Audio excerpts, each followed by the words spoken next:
ठरलं तर मग मालिकेचा आजचा भाग ना खूपच जबरदस्त असा आहे. त्यामुळे शेवटपर्यंत नक्कीच हा बघा.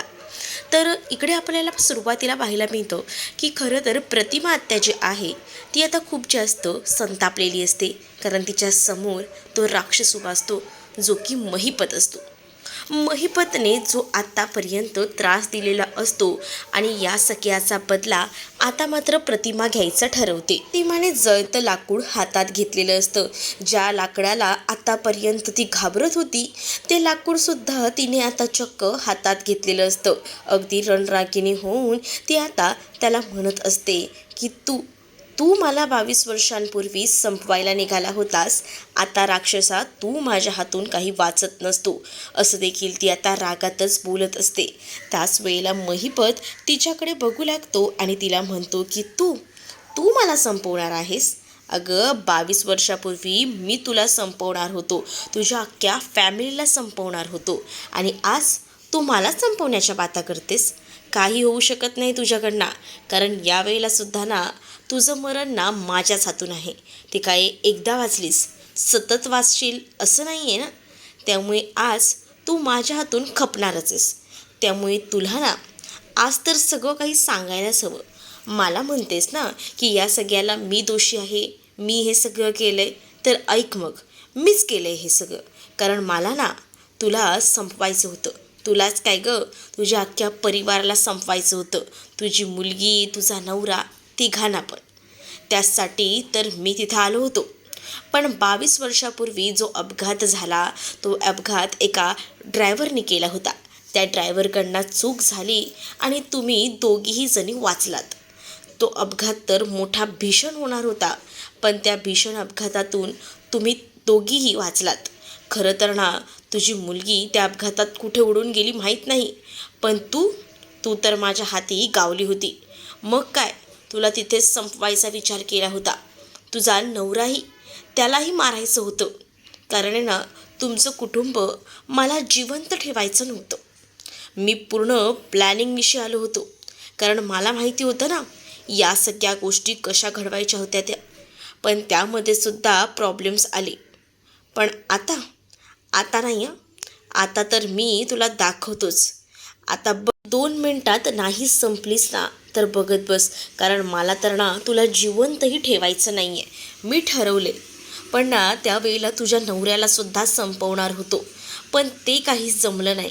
पण तिथे जळता निखारा मी हातात घेतला होता आणि त्यानेच तर तुला मारायचाही मी प्रयत्न केला. म्हणजे तूच मला एवढं सगळं होऊन सुद्धा जाळायचा प्रयत्न केलास तर. मग आता मात्र महिपत बोलत असतो की हो, मीच तुला मारायचा प्रयत्न केला. कारण आहे ना मला तू जिवंत नको होतास आणि त्यासाठी मी हे सगळं काही केलं. असं देखील आता तो बोलत असतो. आणि जेव्हा हे सगळं तो बोलत असतो ना तेव्हा मात्र सायलीला हे सगळं ऐकून खूप जास्त त्रास होत असतो. कारण सायलीच्या बाबतीतही या सगळ्या घटना घडून आलेल्या असतात आणि या सेम घटना आता तो जेव्हा बोलत असतो ना तेव्हा मात्र आता सायलीला फुसट फुसट का होईना सगळं आठवत असतं. जसं की प्रतिमाला पहिल्यांदा या सगळ्या गोष्टी आठवत होत्या ना अगदी तशाच.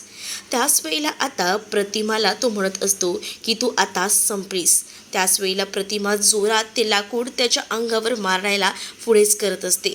दुसरीकडे मात्र आता अपघात झाला होता, त्याची तक्रार दिलेली होती आणि मग त्यावेळेचं हे सगळे काही डॉक्युमेंट्स रविराज पोलीस स्टेशनमध्ये शोधण्याचा प्रयत्न करत असतात. पण कुठेही त्यांना ते डॉक्युमेंट्स सापडत नसतात आणि म्हणूनच मात्र आता रविराज विचार करतात की बाबू ड्रायव्हर ह्याचा मृत्यू दाखला हा इथे का दिसत नाही आहे. हा विचारच आता मात्र डोक्यामध्ये त्यांच्या येत असतो. दुसरीकडे प्रतिमा ही खूप जास्त खवळलेली असते. कारण तिला आता या महिपतला संपवायचं असतं आणि त्यासाठी ती आता खूप जास्त भडकून पुढे येते. तर महिपतही म्हणतो की तुला काय वाटतं, तू इतकी माझ्यावर राग ठेवून उभी आहेस तर तुला सोडत असतो का? तुला सोडत नसतो.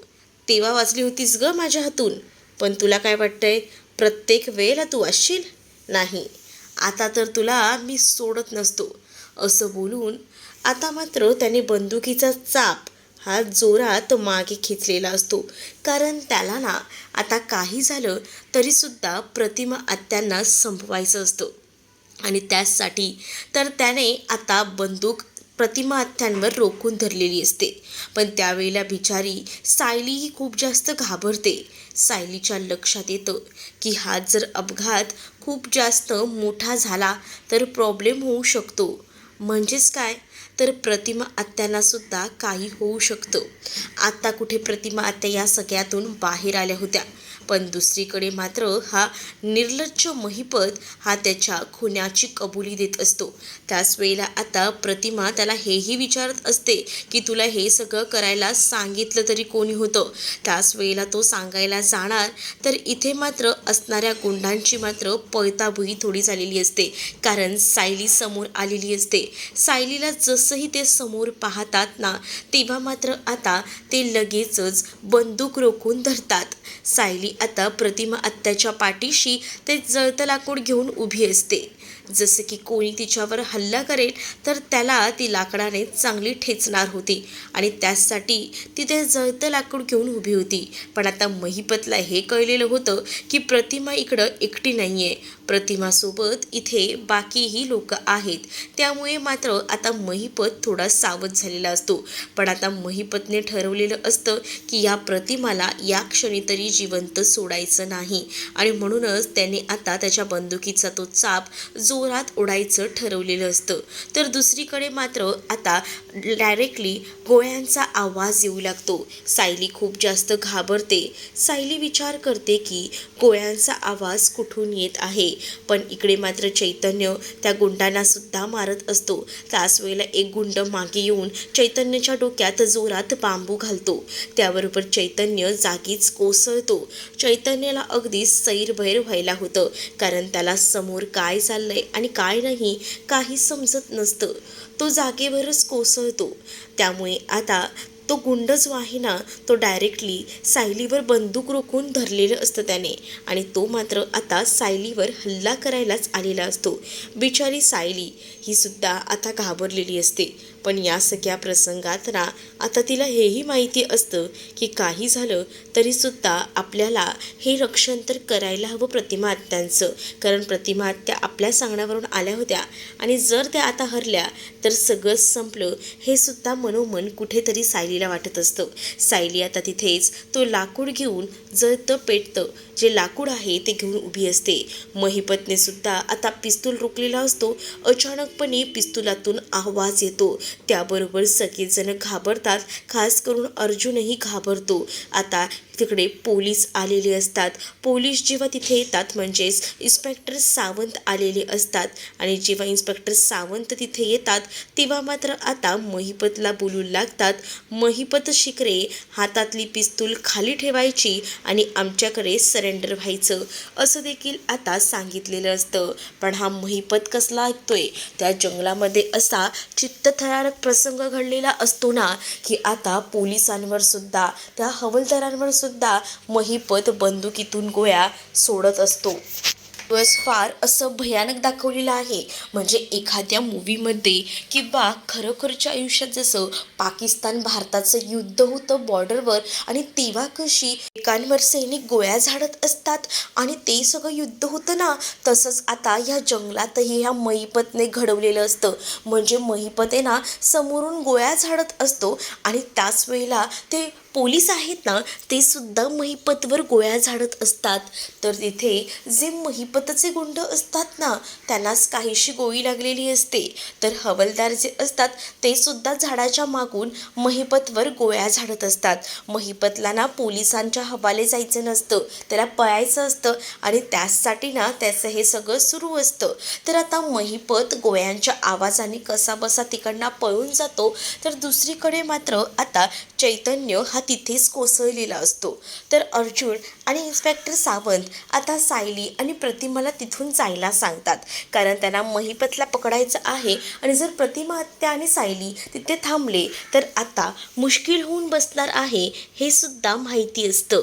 मग सगळंच काम अवघड होऊन बसेल, म्हणूनच प्रतिमा आत्या आणि सायलीला अर्जुन पाठवत असतो. पण सायली आता खूप जास्त घाबरलेली असते, कारण जो काही थरार आता या जंगलात घडून आलेला असतो ना, तो भयंकर असतो. आणि या सगळ्यामुळे अर्जुनला काही त्रास होऊ नये असंच सायलीला वाटत असतं. पण अर्जुन तिला म्हणतो की तू माझी काळजी करू नकोस. दुसरीकडे मात्र रविराज जे आहेत ना, त्यांना काही ती फाईल सापडत नसते. म्हणजे त्यांच्यामध्ये त्या बाबू ड्रायव्हरचा जो मृत्यू दाखला असतो ना, तो काही सापडत नसतो. म्हणजे ते म्हणतात की माझ्या वेळेला तुम्ही जेव्हा भेटायला गेलो होतो तेव्हा तो मृत्युमुखी पावला होता, मग त्याची फाईलमध्ये नोंद का नाही आहे, का सर्टिफिकेट नाही, असाच विचार ते करत असतात. तेवढ्यात अर्जुनचा फोन येतो. अर्जुनला ते विचारतात की काय झालं, सगळं ओके ना? तर अर्जुन म्हणतो की हो, सगळं ओके आहे. मी आता सायली आणि त्याचसोबत प्रतिमा आत्याला घरी पाठवतोय. महिपत पळून गेलाय, पण मी त्याला असं सोडणार नाही आहे, मी त्याला शोधतो असं देखील आता सांगितलेलं असतं. आणि माझ्याबरोबर इन्स्पेक्टर सावंत देखील आहेत. त्याच वेळेला आता सायली आणि प्रतिमा आत्याला हवालदारांसोबत अर्जुन पुढे पाठवून देतो. तर तिकडे मात्र आता त्या जंगलामध्ये ना, जो चैतन्य आहे ना, तो बेकार पडलेला असतो. तर चैतन्य तसा पडलेला असतो ना, अर्जुन खूप जास्त घाबरतो. अर्जुनला वाटतं चैतन्यला काय झालंय काय नाही. तो त्याला उठवायचा प्रयत्न करत असतो, अगदीच काकुळतीला येऊन. पण आता इथे चैतन्य काही हलतही नसतो. पण नेमकं ना पाणी असतं, बॉटलमधलं पाणी अर्जुन चैतन्याच्या डोळ्यावर शिंपडतो. तेव्हा मात्र आता चैतन्याला जाग येते. चैतन्याला जेव्हा जाग येते तेव्हा चैतन्याचं डोकं भयंकर दुखत असतं. चैतन्य आता कसाबसा उठतो आणि त्याच वेळेला आता अर्जुनला तो म्हणतो की माझं ना डोकं भयंकर दुखतंय, सगळं ठीक तर आहे ना? त्याला पाणीसुद्धा प्यायला दिलं जातं. अर्जुन म्हणतो बाकी सगळं ठीक आहे, सायली प्रतिमा आत्या पण बरे आहेत, पण महिपत हातातून निसटला आहे. ही गोष्ट जेव्हा आता कळते ना, तेव्हा मात्र आता काही झालं ना तरी त्याला सोडायचं नाही, आपण त्याला बघूया असं देखील आता सांगण्यात येतं. हो हो, ते सगळं ठीक आहे. आणि त्याच वेळेला इन्स्पेक्टर सांगतात की मी माझ्या काही हवालदारांना या साईडला आणि त्याचसोबत दुसरीकडेही पाठवलं आहे. इकडे जे काही कॅमेरेज लावलेले होते त्यातील 2-3 कॅमेरे तर तेथून काढण्यात आलेले आहेत, म्हणजे ऑफ आहेत. त्याच्यातून काहीच आपल्याला समजत नाही आहे. पण आपण बघूया आपल्याला काही समजतंय का, असा विचार देखील आता सुरू असतो. तर एक महिपतचा गुंड असतो, त्याला तर आता पोलिसांनी आपल्या ताब्यात घेतलेलं असतं. दुसरीकडे मात्र आता महिपतला सोडायचं नाही आहे. महिपतच्या बाबतीत आता त्यांची मात्र खूप जास्त धावपळ गडबड सुरू असते, कारण त्याला ह्या जंगलातून बाहेर महिपत पडायच्या आधी त्याला पकडायचं असतं. आणि त्यासाठी ती लोक ट्रॅप रचत असतात. पण महिपतही इतका हुशार असतो ना, की त्याने जी काही आताशबाजी केलेली असते ना त्या गोळ्यांची, त्यामुळे आता त्या जंगलातले पोलीसही हे खूप जास्त घाबरतात. आता महिपत हा तर एकदमच घाबरून बाहेर येतो, कारण त्याला ना आता तिथून पळायचं असतं. आणि त्याचसाठी तो आता धावपळ करत असतो. धावपळ करत असतानाच त्याच्यासमोर एक ट्रक येतो आणि त्याने आधीच त्या सगळ्याची अरेंजमेंट करून ठेवलेली असते. तर त्याचा तो गुंड जो आहे ना, तो मात्र महिपतला सांगतो की शेठ तुम्ही आधी पळत जा. तर दुसरीकडे मात्र आता कल्पनाचा जीव नुसता वर खाली होत असतो. तिलाही कळत नसतं की हे सगळं काय चाललंय, त्यामुळे ती खूप जास्त घाबरलेली असते. देवी आईजवळ प्रार्थना करत असते. त्याच वेळेला अस्मिता सांगते की सायली आली आहे आई, आणि त्याबरोबरच आता सगळीजणं दारावर जातात. सायली, प्रतिमा आत्या आणि रविराज तिघही जण आता आलेले असतात. आता तिघांनाही आलेलं बघून आणि त्यांची अवस्था बघून घरातल्या सगळ्यांनाच कळलेलं असतं की नक्कीच काहीतरी घडलेलं आहे. पण काय घडलेलं आहे हे मात्र त्यांच्या तोंडून त्यांना ऐकायचं असतं. त्याच वेळेला आता प्रतिमा आत्याला तर बोलताही येत नसतं, कारण तो जो काही प्रसंग तिथे घडला होता ना, त्यामुळे प्रतिमा आत्या खूप जास्त पॅनिक झालेल्या होत्या. त्यांना आता कळतच नव्हतं की कसं काय बोलावं ते. रविराज काका सांगू लागतात की आम्ही तुम्हाला सगळं सांगतो, पण अर्जुन कुठे आहे, अर्जुन दिसत नाही आहे, असं देखील आता म्हटलं जातं. त्यावर मात्र सायली म्हणत असते की येत आहेत अर्जुन सर, असं बोलून ती आता शांत करत असते. तर दुसरीकडे मात्र आता एवढं काय झालंय, एवढं भयानक, एवढं कसं काय घडून आलं, हाच विचार ना आता मात्र सुरू असतो. हे जेव्हा आता हे सगळं सुरू असतं तेव्हा मात्र आता कल्पना ही पाहते तर काय, तिघांना आता येताना दिसतो तो म्हणजे अर्जुन आणि चैतन्य. चैतन्याला सुद्धा हाताला धरून हळूहळू का होईना आणलेलं असतं, चैतन्याला सुद्धा लागलेलं असतं. त्यामुळे आता सगळ्यांनाच प्रश्न पडतो की एवढं काय झालंय नेमकं, म्हणजेच एवढं बेकार अवस्था कशी काय होऊ शकते आणि काय घडलं आहे जरा नेमकं आम्हाला सांगाल का. त्याच वेळेला आता अर्जुन सांगू लागतो की मम्मा आम्ही तुम्हाला सगळं सांगतो, पण आता ना थोडं स्ट्रेसमध्ये आहे, थोडं शांत होऊ दे सगळ्यांना, कारण प्रतिमा आत्यावर सुद्धा खूप मोठा हल्ला झाला, पण या सगळ्यातून आपण सुखरूप वाचलेलो आहोत असं देखील आता अर्जुन सांगू लागतो. कल्पनाला हे सगळं ऐकून तर धक्का बसतो.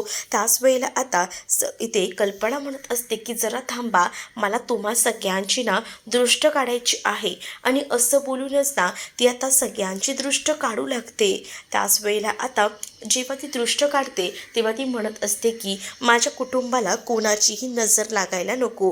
दुसरीकडे आता मला एक गोष्ट सांगा, ही न पटण्यासारखी गोष्ट आहे, म्हणजे जेव्हा हा प्रसंग घडला होता जंगलामध्ये तेव्हा खूप जास्त अंधार होता, यू राईट, पण आता मात्र सकाळ कशी झाली, म्हणजे एकदम उजेड उजेड दिसतोय. हा नागराज ना धडपडत त्या जंगलातना बाहेर येतो आणि त्याच वेळेला तो आता कोणाकडे तरी लिफ्ट मागत असतो. नेमकी प्रियाचीच गाडी त्याच्या समोर येते. प्रिया त्याला म्हणते बघितलं का, अशा वेळेला तुला तुझी पुतणीच येणार आठवत, बघ काय झालं, कुठे धडपडलास.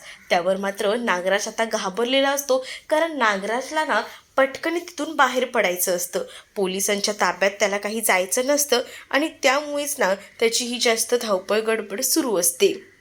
तर दुसरीकडे मात्र आता प्रिया त्याला विचारत असते की काय झालंय, पण नागराज तिला सांगत नाही, कारण नागराजच्या पायाला जबरदस्त लागलेलं असतं, आणि त्यामुळेच ना आता मात्र तो खूप जास्त घाबरलेला असतो. तो आता तिकडनं तिला फक्त गाडी घेऊन जायला सांगतो. तर दुसरीकडे मात्र आता सगळीच जण घरी आलेली असतात आणि नेमका काय प्रसंग घडला आहे असं देखील आता विचारत असतात. तर नाईलाजास्तव का होईना अर्जुन आणि सायलीला आता सगळं सांगावंच लागतं. चैतन्यवर गुंडांनी हल्ला केला. गुंड? कोण गुंड? कोणते गुंड? असं अस्मिता म्हणू लागते. मग आता अर्जुनला कल्पना सुद्धा म्हणत असते की काय झाले अर्जुन, ते तरी आम्हाला नेमकं सांग, अंधारात ठेवू नकोस रे. मग अचानक सगळ्या काही गोष्टी कळल्या का मग किती त्रास होतो, बघतोयस ना तू, त्या सगळ्यामुळे ना तू सांग बरं काय झालं आहे ते, असं देखील आता म्हटलं जातं. आणि त्याच वेळेला आता एक एक करून का होईना एक एक गोष्ट आता अर्जुन सांगू लागतो, म्हणजे सदा महिन्याला घरातून बाहेर काढल्यानंतर काय काय घडलं आणि त्यानंतर या सगळ्याचा संबंध महिपतशी कसा जुळला, या सगळ्याबद्दल तो आता पूर्णपणे माहिती देऊ लागतो. म्हणजे सदा मैनाने जेव्हा सांगितलं की ही त्यांची मुलगी नाही आहे, तेव्हा त्यांनी एक फोटो या सगळ्यामध्ये एक्स्ट्रा ॲड केला होता, जो की सायलीचा म्हणून त्यांनी आपल्याला दाखवला, पण हे सगळं ना महिपतच्या सांगण्यावरनं केलं होतं. त्यानंतर प्रतिमा आत्या तेवढ्यात गेल्या होत्या सायलीसोबत, तेव्हासुद्धा प्रतिमा आत्यांना समोर महिपत दिसला होता, आणि मग त्यांना तो प्रसंग आठवला. मग महिपतला बघितल्यानंतर आम्हाला असं वाटलं की प्रतिमा आत्याच्या या सगळ्या गोष्टीला सुद्धा महिपतच जबाबदार आहे, आणि त्यामुळे आम्ही ह्या सगळ्याच्या पूर्ण बाजूने विचार केला आणि आम्हाला समजलं की महिपत हा खूप मोठा क्रिमिनल आहे आणि त्यानेच या सगळ्या गोष्टी घडवल्या आहेत. मग त्याला आपण असंच सहज म्हणून कसं काय सोडून द्यायचं, आणि म्हणूनच आम्ही हा सगळा प्लॅन रचला. आणि त्या जंगलामध्ये जेव्हा हा अपघात घडला होता, प्रतिमा आत्या, तन्वी आणि त्याचसोबत रविराज काकांचा हा अपघात घडला होता ना, तिथेच आम्ही तो सीन पुन्हा रिक्रिएट केला, जेणेकरून या सगळ्या गोष्टींमुळे ना का होईना आपल्याला काही झालं तरी जे साध्य करायचं आहे ते तर करता येईलच. आणि त्यामुळे मात्र आता या सगळ्या गोष्टी आम्ही पुन्हा रिक्रिएट केल्या, आणि त्यावेळेला त्यांनी सगळ्या गुन्ह्याची कबुलीही दिली. आणि त्यावेळेलाच आता हा अपघात इतका भयंकर होता की ते खूप जास्त फायरिंग झाली, पण तो काही आमच्या हाताला मिळाला नाही. प्रतिमा आणि त्याचसोबत रविराज मात्र हे सगळं ऐकून थक्क झालेले असतात. त्यांनाही कळत नसतं पण आता मात्र कल्पनाला सुद्धा खूप जास्त भीती वाटते. पुढील भागामध्ये आपल्याला पाहायला मिळतं सायली आता आणि अर्जुन दोघंही जण रूममध्ये तर असतात. तर अर्जुनला सायली म्हणत असते की महिपत तर तो जे काही घडलं आहे त्या दिवशीचं ते सगळं सांगत होता. पण तुम्हाला एक गोष्ट सांगू का, जेव्हा महिपत आहे ना या सगळ्या गोष्टींबद्दल सांगत होता ना, तेव्हा मात्र ना मला खरंच कळत नव्हतं की काय होत होतं ते. म्हणजे त्या सगळ्या गोष्टी माझ्याच सगळ्या आयुष्याशी निगडीत का आहेत हे मला आठवतच नव्हतं. का असं होत असेल हो, असा विचार देखील ती करत असते. आणि त्यावेळेला ना तिला हे सगळं आठवून खूप जास्त त्रास होतो. अक्षरशः तिने डोक्याला हात लावून घेतलेला असतो आणि त्याच वेळेला ती स्वतःला सावरायचा प्रयत्न करते. अर्जुन तिला म्हणत असतो की बायको इथे ये, इथे बस, आणि असं बोलून तो तिला जागेवर बसवतो. पण आता सायलीला सुद्धा या सगळ्या गोष्टींमुळे थोडं का होईना आठवायला लागलेलं असतं. आणि अर्जुनला जेव्हा ती हे सगळं सांगते तेव्हा अर्जुनसुद्धा एका वेगळ्या वेळेने विचार करू लागतो. तर तुम्हाला हा भाग कसा वाटला हे कमेंटमध्ये नक्कीच सांगा. आणि अशाच नवनवीन भागांसाठी आपल्या चॅनलला सुद्धा सबस्क्राईब नक्कीच करा. चला तर मग भेटूया पुढच्या भागामध्ये. तोपर्यंत टाटा बाय.